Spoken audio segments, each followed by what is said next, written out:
Good morning, everyone. I hope you can hear me well. So today's topic of lecture: solutions of electrolytes, pH and buffer solutions. So let us start. So everybody knows that aqueous solution of some substances like salts, acids, bases conduct electric current. But some solutions like aqueous solution of glucose, sucrose do not. So electrolytes are compounds which dissociate into ions when dissolved in water, and that's why they conduct electricity. As examples of electrolytes can be mentioned inorganic compounds, salts, acid, bases, but also we have polyelectrolytes as a biochemically important substances. They behave same way because of consist some number of functional groups can become charged in aqueous medium. Behavior of electrolytes solutions described with the help of Arrhenius theory of dissociation of ionization or ionization. The difference I will explain a little bit later. The first one, when electrolyte is dissolved in water, it splits into ions, positively and negatively charged. So positively charged ions are named cations and negatively charged ions are known as anions. So what there happened when electrolyte dissociate into ions? Some number of molecules can dissociate. In some cases, some number of molecules are not. The ratio shows how well electrolyte dissociate into ions can be expressed with the help of Van Hoff's factor, also known as degree of dissociation, I. It shows the total number of particles in a solution, number of molecules which not dissociate, and number of ions are produced to dissociation, to the total number of particles supposed to be according to the concentration. Dissociation is a reversible process. So except dissociation or ionization, sometimes used as synonym, the opposite force, molarization, can be mentioned here. As you can see, forward and backward arrow both. It doesn't mean that molarization with the formation of real molecules happen. No, when electrolyte dissociate into ions, positively and negatively charged, definitely these ions attract to each other and formed some kind of ionic pairs. So interionic interaction, the reason why when we measure conductivity of any electrolyte solution, usually we see lower value of conductivity than supposed to be according to dissociation. So it's a reversible process, see? So that's why the equilibrium appears. When equilibrium appears, we know how to describe, how to effect dissociation. That Leach-Atelier's principle here can be also used if we want dissociation happen better or worse. And I want to remind you something we did the last lecture. We explained there why aqueous solution of electrolytes have sometimes quite high difference colligative properties of solutions. Remember, colligative properties of solutions are properties depends on nature of electrolyte, or not electrolyte but solvent, and number of solute particles, not the nature of solute, number of solute particles. So if we deal with non-electrolyte, their number of solute particles and concentration we can say same. But electrolytes, if they dissociate completely or not, their number of particles in solution much higher, 2, 3, 5 times higher than concentration initial given. So that's why isotonic coefficient, Van Hoff's factor, here should be used to describe the behavior of electrolyte affecting the boiling point elevation, freezing point depression, and osmotic pressure. Osmotic pressure of electrolytes extraordinarily higher than osmotic pressure of non-electrolyte. So, very important characteristic of any electrolyte is degree of dissociation, alpha. It's a fraction of total number of molecules of an electrolyte which splits into ions. it can be expressed in percent, can be not. So total number of particles, molecules of electrolyte which splits into ions. So here it's very important to understand one thing, that when we deal with different nature electrolytes, they can be classified into three types according to the value of this degree of dissociation or ionization. There can be three. Strong, really dissociate completely. So strong electrolytes, alpha is supposed to be 100%. And they are usually ionic solids, not only some molecular compounds also, but you know, for example, salts, all soluble salts dissociate completely. Not step by step, not partially, dissociate completely if it's soluble salt. So alpha is supposed to be 100%, but because of interionic interactions, the real value of alpha we measure, it becomes lower, and more than 30% already acceptable as a strong electrolyte. As more diluted solution, as closer alpha to be perfect, to be 100%, but usually never perfect. Ideal solution, you know, where interionic interactions not present, not exist. So weak electrolytes with the alpha less than 3%. As example, we can take any weak acid like acetic, like carbonic and others, and some weak bases. From soluble bases you should know only ammonia solution or ammonium hydroxide, you know, sometimes it's named like this. And between these two values, it's medial strong electrolytes. So alpha from 3 to 30%. As example, here can be mentioned phosphoric acid. First step, it dissociates as a medial strong. So let us try to understand what's happened when substances dissolve.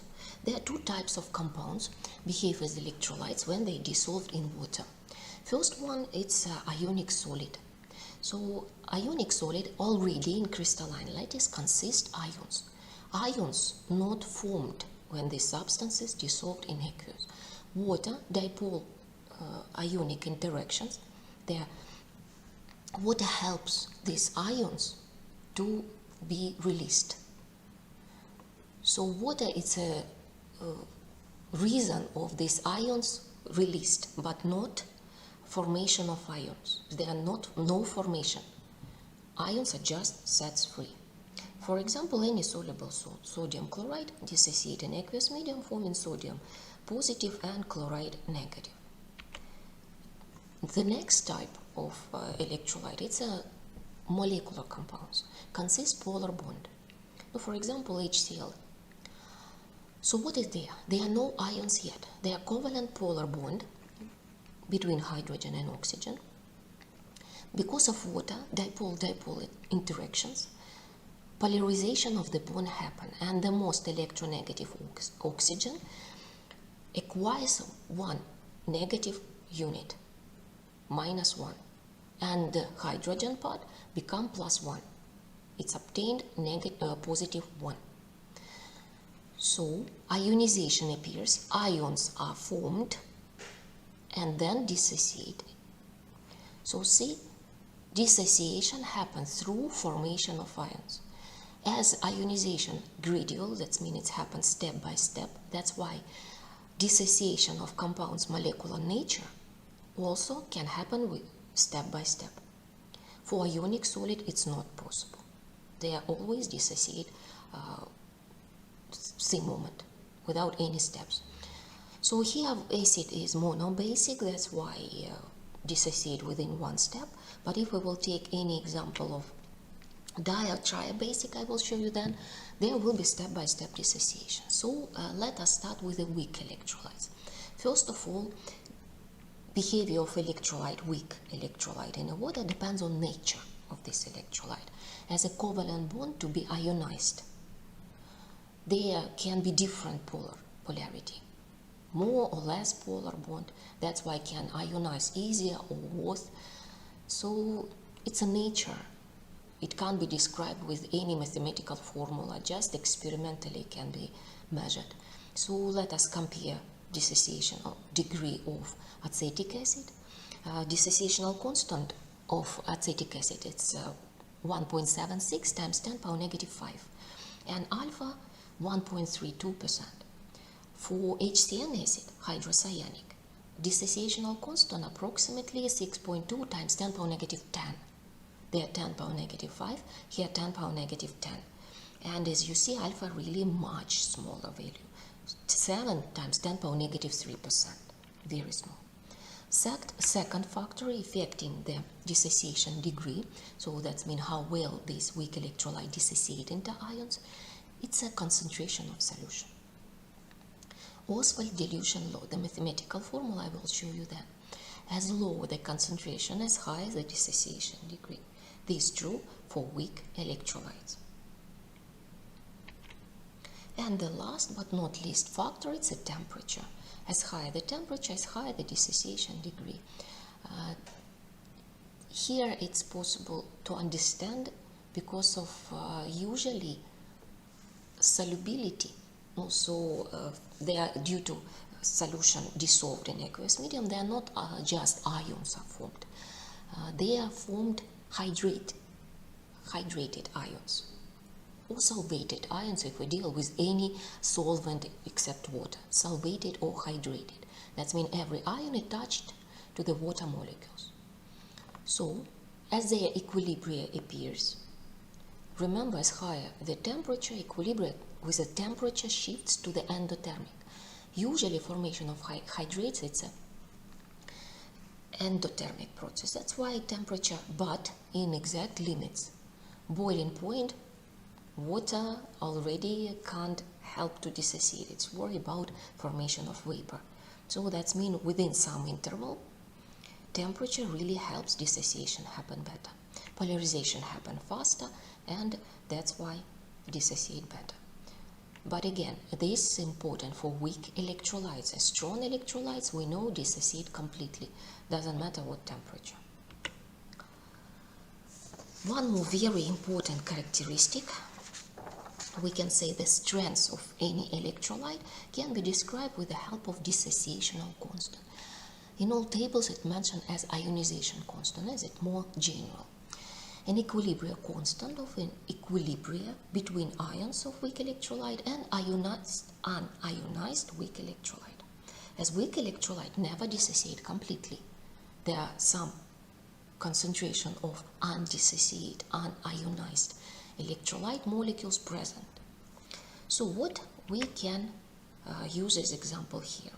The standard example always, it's acetic acid dissociation. It's a monobasic, that's why not gradual, within one step ionization, and that's why dissociation also happen within one step.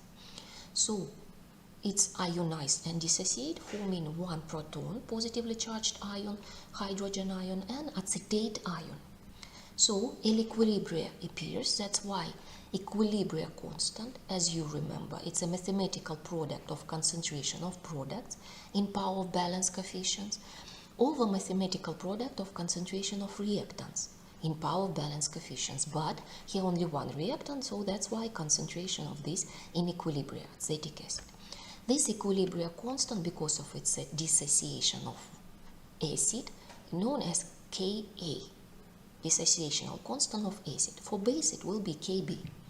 These values are tabulated. You shouldn't memorize them, but you should know that for strong electrolyte dissociational constant, its hypothetical value can't be used for concentration, as their interionic interactions very strong, and equilibria, it's hypothetical situation. Formation of ionic pairs. Only for weak electrolytes, these values we can use to determine something mathematical. So if they are di- or triabasic acid molecular compound, as I told you, dissociation happens gradually, step by step.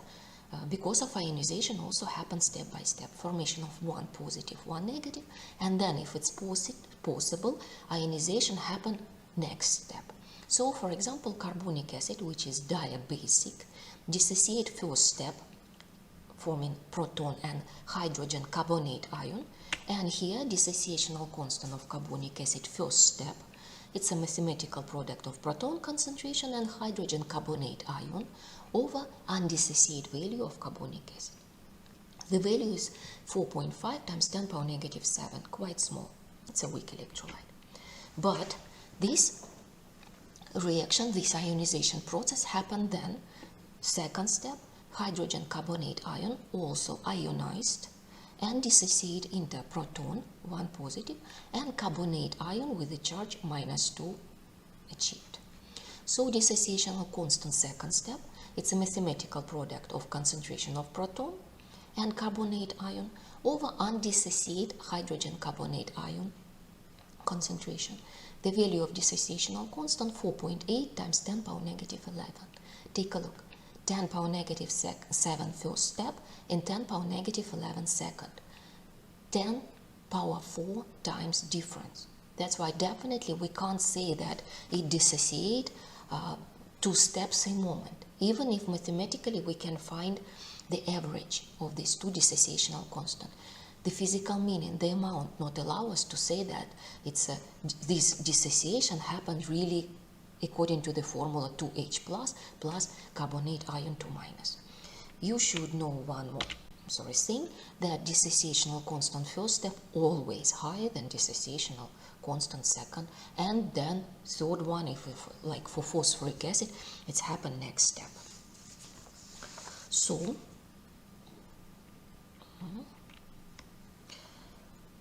if we will try to measure using just lab equipment conductivity of water, it seems like water non-electrolyte. But if we will use some sensitive equipment, there you will see that water conduct electricity, very, very small extent. Water is very, very weak electrolyte, but it dissociates same concentration proton and hydroxide ion, very small value, and this process is known as self-ionization of water because of it ionizes itself. Self-ionization of water. So dissociational constant for this self-ionization is same as before, mathematical product of concentration of product, that's mean proton and hydroxide ion concentrations over undissociated water concentration. And it's equal to 1.8 times 10 power negative 16. As you see, extraordinary low, but it can be measured. So what do we know about concentration of undissociated water? So undissociated, so the water amount which is really dissociated according to this value 10 power negative 16 is negligible. It's very, very small if to compare with undissociated one. So that's why here this equilibrium constant of water approximately equal to initial concentration of water, which is standard value. If we take standard condition 25 Celsius as a mass of water, density of water is 1 gram per milliliter, and in 1 liter we can say 1000 gram. So the concentration of water is a standard value, constant value 55.56 mole per liter. So denominator is constant, dissociational constant as well. That's why their mathematical product is constant, and if you will multiply 1.8 times 10 power negative 16 times 55.56, you will get 10 power negative 14. This constant is known as ionic product of water and Kw. It's always same for any aqueous solution. So that's why what we know, ionic product of water, Kw, it's not dissociational constant of water. Be attentive. It's always constant, 10 power negative 14, and it can be expressed as mathematical product of concentration of proton and concentration of hydroxide ion. Always same for any aqueous standard condition. So concentration of water, concentration of proton, concentration of hydroxide ion. Usually when we deal with aqueous solution, they are quite small, they are powers, and it's very hard to deal with. So century ago, approximately, no, 100 years ago, I'm sorry, there was proposed to use more useful, easier scale known as pH scale. What is pH? Sorensen proposed this. So pH scale, pH, P it's small, it's a minus decimal logarithm. So pH scale means that, let us see, that if we will take minus log of concentration of proton for pure water, it will be equal to 7. So it's a standard value for neutral solution where H plus and OH minus equal to each other and equal to 10 power negative 7, as their mathematical product is 10 power negative 14. pH equal to 7 means neutral. It's a pure water. And if we will add in this, so pH scale from 0 to 14. 0, it's something like hypothetical aqueous solution where no hydroxide ion at all. It seems like dissociation depressed and only protons are present there. And 14 pH, it's a situation where hydroxide ion the maximum and seems like proton concentration depressed. So inside this interval we're dealing with different types of solution. So if we will add some protons, using some acidic solutions, acids or acidic we will deal with, then you will see the hydrolysis appears and acidic medium also can be produced. So acidic solution, they have higher concentration of proton than neutral. That means H plus more than 10 power negative 7 mole per liter. If we take minus log, we will see pH for this solution less than 7. Everybody knows. And basic solutions with a hydroxide ion higher value than proton concentration, and that's why pH more than 7. So if we deal with acidic solution, it's clear. Proton concentration we can determine, we know, and that's why pH easy to deal with. But we can deal with the basic solution where hydroxide ions are known, concentration of them, and that's why in such case easier to deal with a pOH scale. pOH, it's a negative log of hydroxide ion concentration.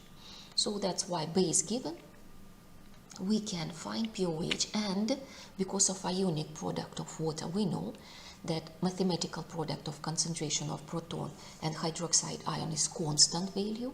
If we will take minus log of left and right side, we will get same ionic product of water, but in pH scale, pH plus pOH always equal to 14. That's why due to what pH or pOH we should find, we can find one of them and then as a 14 minus second determine what is the question task. So there are some biological liquids. We will not insist you memorize all of them, as you will deal with the pH values of biochemically important liquids, biological liquids in our body, in normal physiology. It's a third year subject. Now this year you should memorize just some to use them to predict something very important from chemical point of view. So what you should know better as your own name, it's a blood plasma pH. Blood plasma pH, as you see, blood plasma and spinal cord liquid, they are same value of pH. It's a quite strict value, 7.4 plus minus 0.05. What's mean? The normal value of pH for blood plasma, it's an interval from 7.35 to 7.45. Within this interval, everything fine. It's a normal pH of the blood plasma. Saliva, as you see, it's slightly but acidic. Gastric juice, quite strong acidic, as you see, because of HCl presence. Urine, it's an interval from acidic through neutral to a little basic. So that's why pH information important when we analyze urine test, but not enough to know to put some diagnosis. On spinal cord, as I told you, it's the same value as blood plasma pH. So what is here important to understand? That there are blood pH imbalance can lead to two conditions. It's acidosis and alkalosis. What is acidosis? It's a shifting of pH of blood in acidic medium. That means lowering from normal value of 7.4. That means lower than 7.35. This is already will be acidosis. Classification, I will mention that. The maximum value of shifting pH in acidic part, it's a 0.6. That means the lowest value is 6.8. Then death already. Alkalosis, it's a shifting of pH of blood in basic medium with increasing from normal value 7.4. Here shifting of pH not happens such higher as for acidosis, just 0.4. Then already coma and death.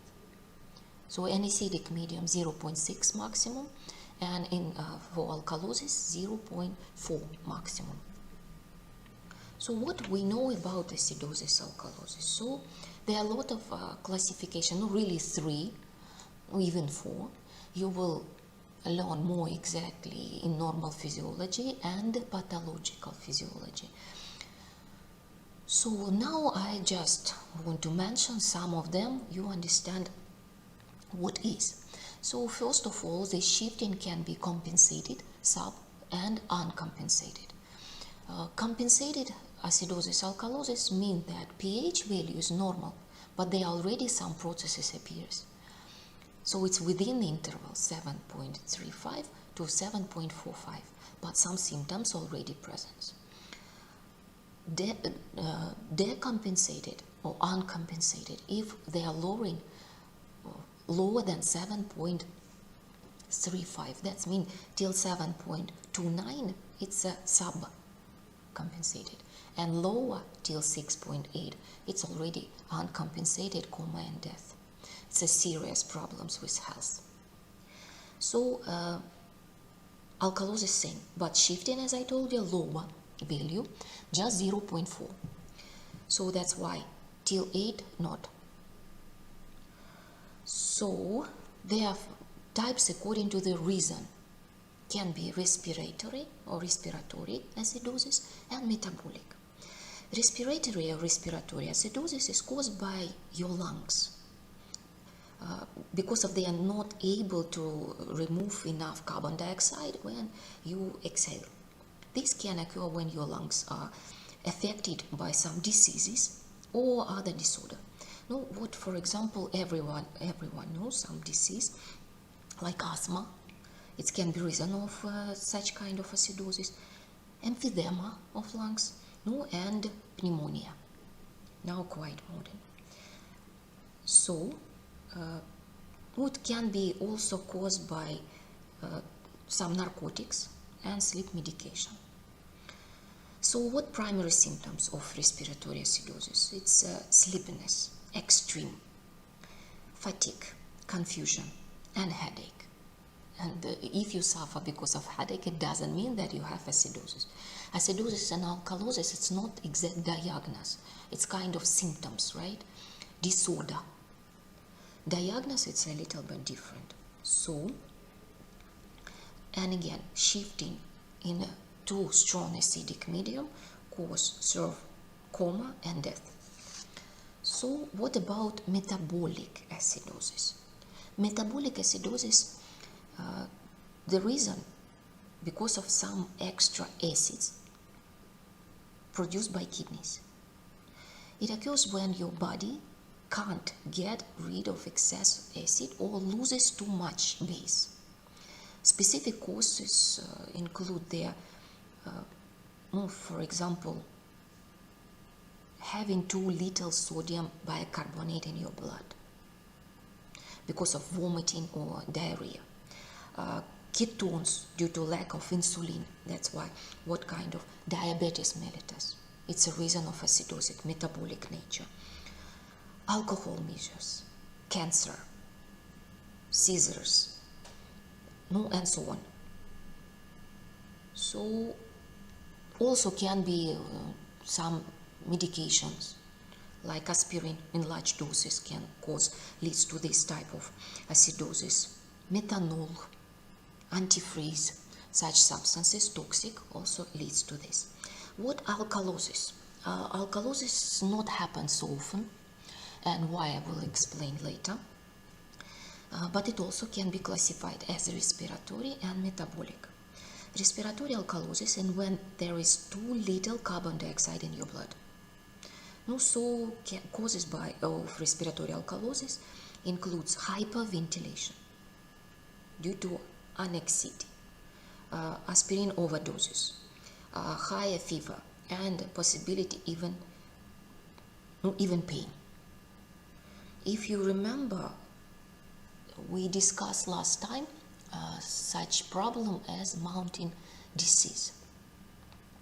There was a summation of symptoms because of lower pressure, and that's why lower solubility of oxygen in blood, but except oxygen in the air present carbon dioxide we breathe, and it stimulates breathing center, and when it dissolves in blood it's keep acidity normal. So higher mountains, more than 2000, 4000, so on, solubility of carbon dioxide because of low pressure as well becomes lower, and that's why alkalosis can be affected by this. So metabolic alkalosis occurs because of bicarbonates levels in blood too higher. Bicarbonates cause basic medium, or your body loses too much acid. So long period of vomiting, over diuretics, for example, and so on, can be the reason of alkalosis. The most often it's a hospital alkalosis because of wrong pH intravenous feeding. That means it's a doctor's mistake. Unfortunately, happen because of we need to use pH normal value for intravenous feeding, as well as osmotic pressure supposed to be normal. So 7.4 slightly alkaline. If they mistake and two alkaline solutions, a solution alkalosis appears as a result of this hospital alkalosis. So there are three types of theories describe behavior of acids and bases. So acids, Arrhenius theory is the simplest one when we deal with inorganic compounds. Arrhenius theory states that electrolytes acids are strong or weak electrolytes, dissociate, producing only one type of positively charged ion, protons. So they are proton donor, but as electrolytes. Bases are electrolytes, dissociate in aqueous medium, producing only one type of negatively charged ions, are known as hydroxide ions. That means, according to Arrhenius theory, acids and bases are electrolytes. But not all compounds are able to dissociate in aqueous medium, but they behave as acids or bases. So that's why second acid-base theory, it's a Lowry-Bronsted or Bronsted-Lowry theory, and it changed definition to just proton donor, proton acceptor, more acceptable for organic compounds because of mostly they are non-electrolytes. And Lewis theory, as you remember, Lewis acids we use quite often as a catalyst. It's a now change definition, nature of acids and bases, not to the donor and acceptor of proton, but combine it with a electron pair, donor or acceptor. So acids are non-electron pair acceptors or non-bonding electron pair acceptors, and bases non-bonding electron pair donors. So it's clear when we deal with the acid, we add to the aqueous medium, and that's why as proton donor, our acids dissociate, forming base acidic medium. When we add alkali, hydroxide ion formed due to dissociation, and that's why basic medium. So shifting of pH from normal happen because of we add exact nature ions, protons or hydroxide ion. But there can be situation we dissolve compound not consist at all any proton or hydroxide ion in a structure, even being ionic solid, but the medium somehow become acidic or basic. This happens because of some salts undergo hydrolysis. I hope you remember what is. It's a chemical reaction of salts with water due to produce acidic, basic or neutral medium. Hydrolysis happen not only salts undergo hydrolysis. There are a lot of biochemically important substances in our body undergo hydrolysis, like proteins, nucleic acids, lipids, and so on. So hydrolysis is quite essential. It's a chemical reaction with water. So, but hydrolysis of salts change the pH medium. Not all salts undergo hydrolysis. There are really 4 types of salts, but only 3 types of hydrolysis. So first one type of salt, ionic solids, soluble salts or non-soluble, mostly we deal with a soluble definitely, salts of strong base and strong acid, like sodium chloride, like potassium sulfate and so on. Their strong list of strong bases we know as alkalis. You must know they are just few. It's a sodium potassium hydroxide and barium hydroxide from the second A group. Lithium hydroxide, it's closer to be medial strong. Other can't be strong because of the insoluble. So strong acids, there are not so many as well. It's hydrochloric, hydrobromic, sulfuric, nitric, perchloric and chloric. There are not so many. When these acids and bases combine forming salt, there are such situation happens. Such salt seems like should react with the water. It's an ion exchange backward to neutralization, producing HCl acid and sodium hydroxide. If we will write ionic equation, we will see that sodium chloride as a soluble salt, it's a strong electrolyte, dissociate completely and present as separate ions. Water weak electrolyte, that's why in ionic equation we can't show it as separate ions. Hydrochloric acid, strong acid, present as separate ions. Sodium hydroxide, strong base alkali, present as separate ions. If we will cancel left side and right side same ions, not take part in a chemical reaction because of nothing new is formed. So we will see that only self-ionization of water happen. pH is neutral. Hydrolysis does not happen. There are no hydrolysis reaction, just formation of hydrates. That's it. So no change in pH. If there we will combine strong with weak or weak with weak, the hydrolysis happen with change of pH.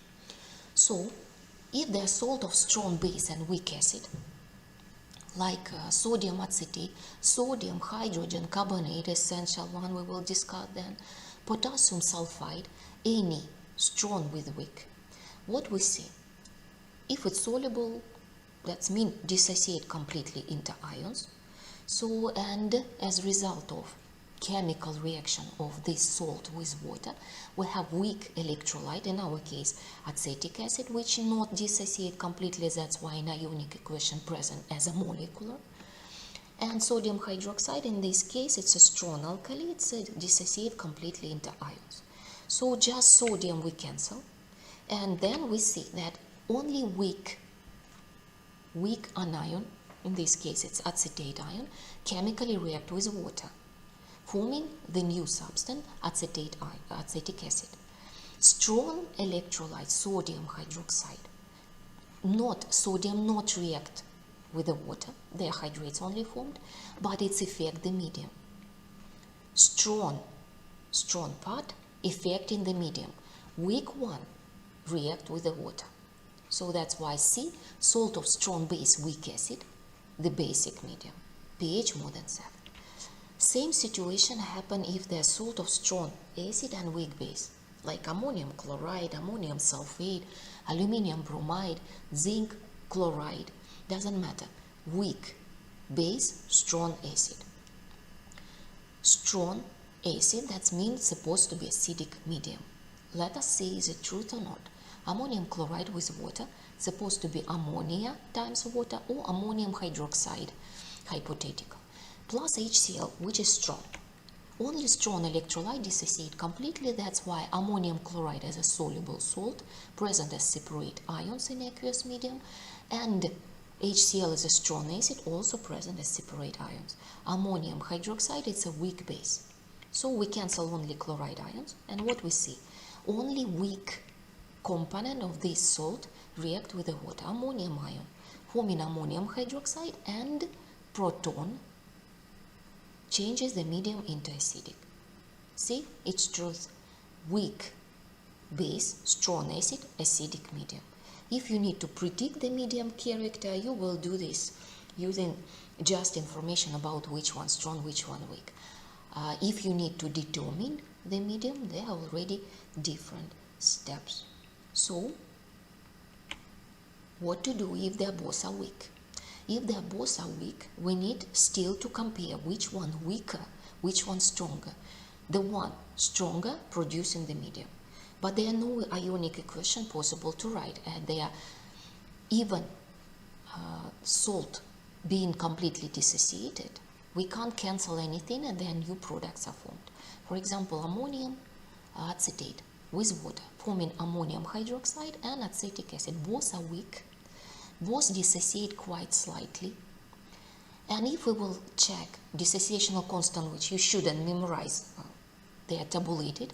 Ammonium hydroxide, for ammonia, dissociational constant equal to 1.74 times 10 power negative 5.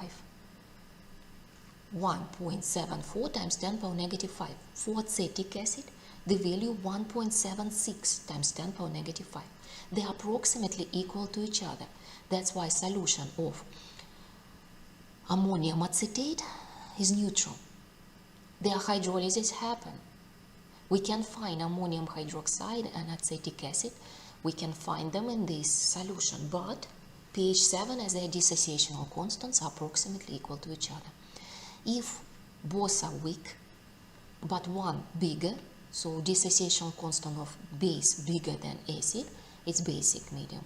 Acid, dissociational constant bigger than dissociational constant of base, it's acidic medium. So necessary just to use information which is tabulated. But there are some solutions exist when we add acid or base little amount, somehow pH doesn't change significantly. We add strong acid, but solution still same value of pH. Such solutions are known as buffer solution, and solution whose pH value doesn't change significantly upon the addition of small amount of strong acid or base and dilution. That means addition of water from outside. Buffer solution is never individual substance solution.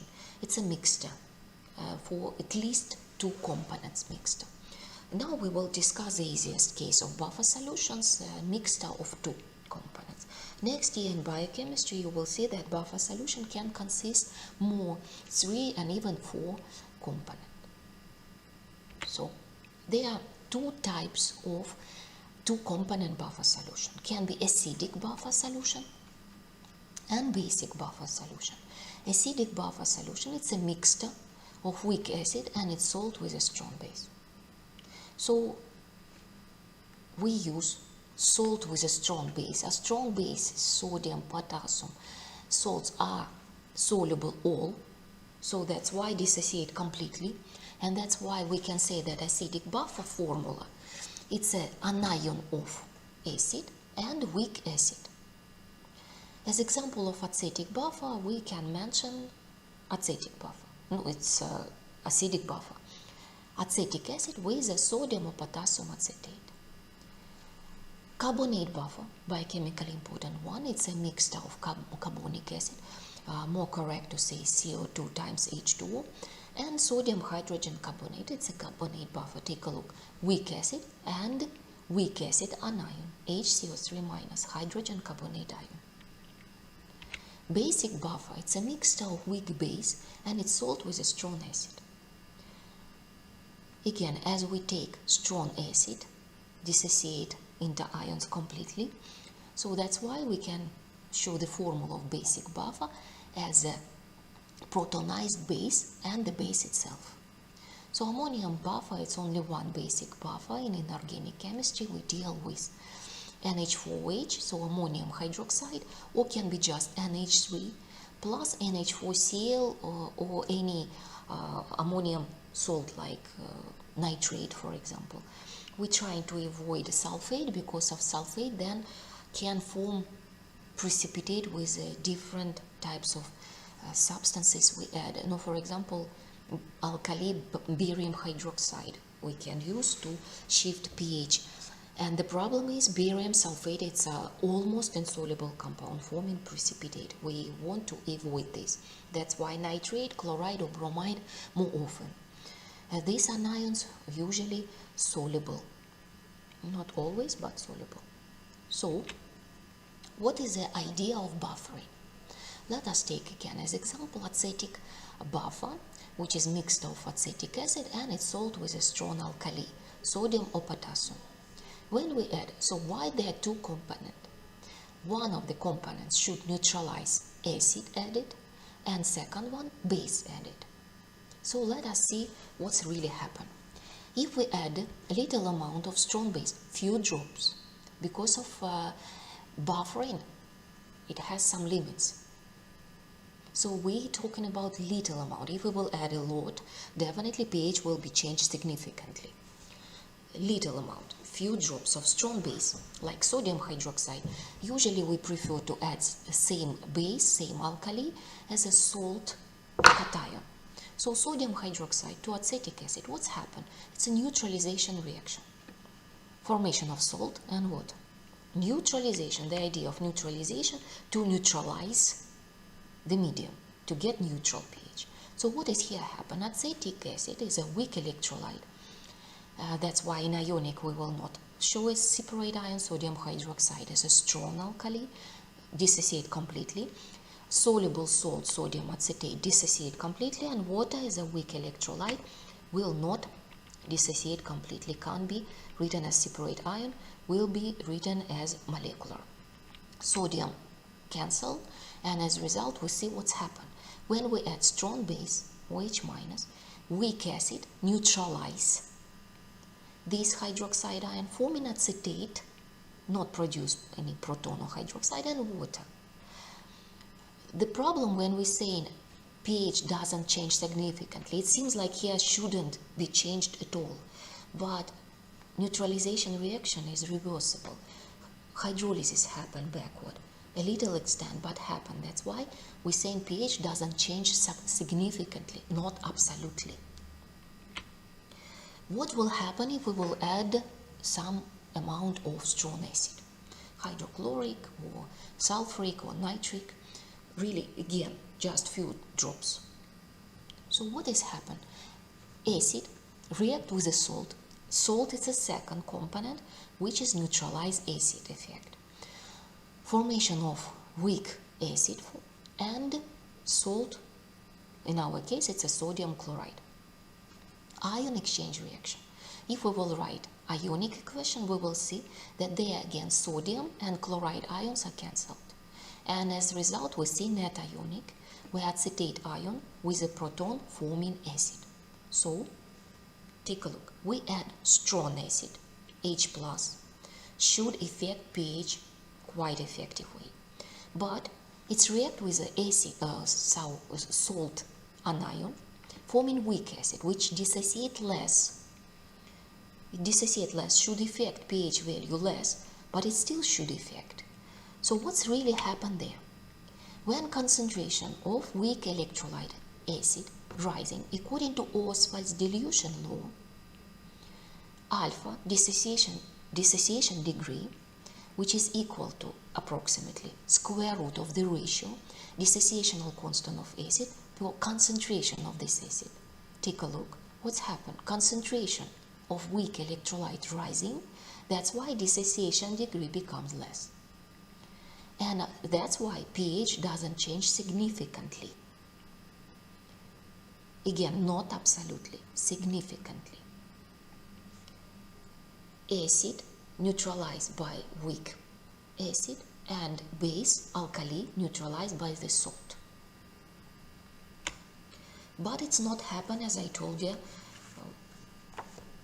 till any acid we add or base. There are limits. So how to understand how well buffer solution works? First of all, we need to understand what pH it's resist changing.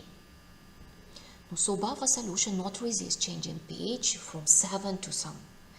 Every buffer solution has its own value of pH. So how to determine the buffer solution pH? It's a Henderson-Hasselbalch equation. For acidic buffer, pH of buffer solution first of all depends on dissociational constant of acid, which is component of this acidic buffer. It's a first factor affecting pH. pKa means minus log of dissociational constant. All these values are tabulated. Second factor, not so effective, but also affect the value of pH of buffer solution. It's a logarithm of the ratio salt concentration over acid concentration. See, pH of buffer solution never depends on concentration of acid or base, but the ratio. So, the first, again, the major factor affecting pH of the buffer solution is dissociational constant. Then a small amount, because of log of this ratio, it's quite small amount, we can vary the value of pH, plus, minus, but little amount, effective, but not as much as pKa. For basic buffer, pOH can be found with the same formula as a hydroxide ion, some amount present. So pOH is pKb plus log salt over base. But we know the ionic product of water help us to determine pH if we deal with pOH. So that's why pH, according to Henderson-Hasselbalch formula, can be equal to 14 minus pKb, and here plus log of the base over salt or minus log of the salt over base, due to which one higher and easier to determine. So why minus? Because of when we open the bracket, sign plus should be changed into minus. So again, for basic buffer, we can find pOH first and then just pH as 14 minus pOH. Or we already can put this 14 minus in a Henderson-Hasselbalch formula to calculate once. So changing base and salt position, we can change minus and plus here. If base over salt, there will be plus log. Salt over base, minus. So some buffer solution resist change in basic medium, for example, like carbonate buffer. Some in acidic medium, like acetate buffer, due to what is dissociational constant value. So what is a buffer capacity, capital B as a symbol? Buffer capacity physical meaning, it shows the value, no better to say even how long buffer solution resists changing pH. How long, how effective is. Mathematically, it's equal to amount of strong acid or strong base that can be added to certain volume of buffer solution before the pH begins to change significantly. So see, amount of acid or base will not change pH significantly.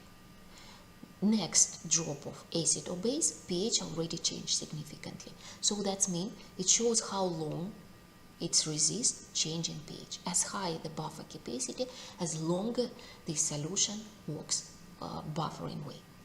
So how to determine buffer capacity? So for different types of stressful factors, it can be acid added, strong acid or strong base added. So it can be buffer capacity by acid and buffer capacity by base. So buffer capacity by acid, it's a number of moles of strong acid. So that's number of moles, as you remember, it's a product of concentration of acid and a volume of acid over delta pH, the change of pH caused by this addition. And in denominator you see volume of buffer solution. So it's a buffer capacity by acid. If we add buffer capacity, if we add base to the alkali definitely to the buffer solution, buffer capacity by base, it's a mathematical product of concentration of base, strong base, and volume of strong base, that's mean number of moles of this strong electrolyte, over delta pH caused by this addition and volume of buffer solution. So usually it's not same. Buffer capacity by acid and buffer capacity by base for our buffer solution neutralize both same way. It's never happen. Usually one of the buffer capacity is higher.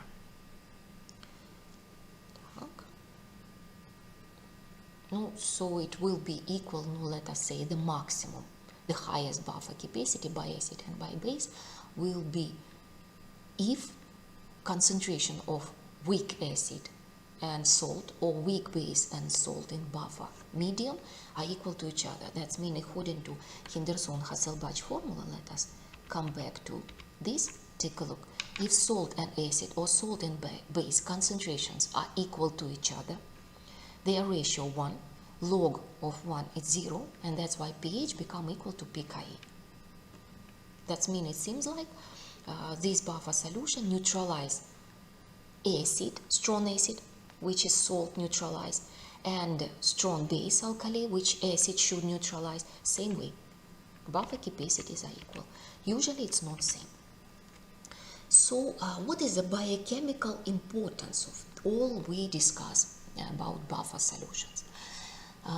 As we know already that shifting of pH of blood cause serious problems and even death. Our blood should somehow, and other biological liquids as well, should resist change in pH because of people suffer because of some different diseases. We eat something, we take some drugs, for example aspirin, which is acidic medium, so but pH doesn't change significantly. They resist. It's the blood, urine and other liquid, they resist change in pH. Why it's so? Because of their buffer solution present and not only one. In blood plasma there are 3 buffer solutions present. The major one is a carbonate buffer or bicarbonate buffer. It's a mixture of weak acid, carbonic acid, more correct to say CO2 times H2O, and their hydrogen carbonate ion. Bicarbonate buffer, it's a main, the fastest, the most effective buffer solution, resists change in pH when its acid appears in the blood. No, breathing some extra amount of carbon dioxide, some medicines. Within seconds it acts buffering, neutralizing this extra acid added. Then already kidneys. Kidneys works longer, but it's already hours. The first factor helps our blood to resist change in pH. It's a carbonate buffer. To understand that acidosis and alkalosis happen different extent, so our body resist, as I told you, delta pH in acidic medium higher than delta pH in basic medium. For acidic medium 0.6, for alkaline medium 0.4, and it's proved by the amount of carbonate ion and acetic. Carbonate ion higher almost for 20 times concentration than acetic acid.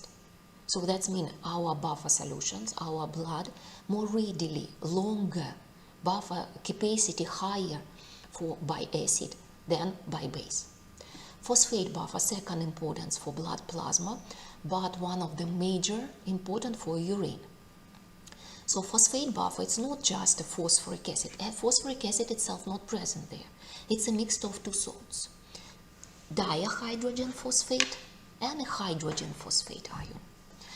The one with a higher amount of H+, it's an acid, acts as a weak acid, and this one acts as a salt. Hydrogen phosphate 2- as a salt. Also higher concentration of salt, but now 4 times approximately higher acid, salt to acid. And the third one importance, that's a proteins buffer. What's important to understand here, that whole blood. So in blood plasma, there are no red blood cells. But when we deal with whole blood, the major buffer solution, it's a hemoglobin buffer, the one inside the blood cells. Hemoglobin, oxyhemoglobin buffer, it's approximately same thing. I mean, when we explain buffering, bicarbonate buffer inside red blood cell, it's a third, even fourth important one. Hemoglobin, oxyhemoglobin, proteins buffer, they are much more effective inside. Bicarbonate buffer, very effective outside in blood plasma. So in our body we have a basic buffer, it seems strange, but we have ammonium buffer, but it's present in urine, in blood never. So I think this is it.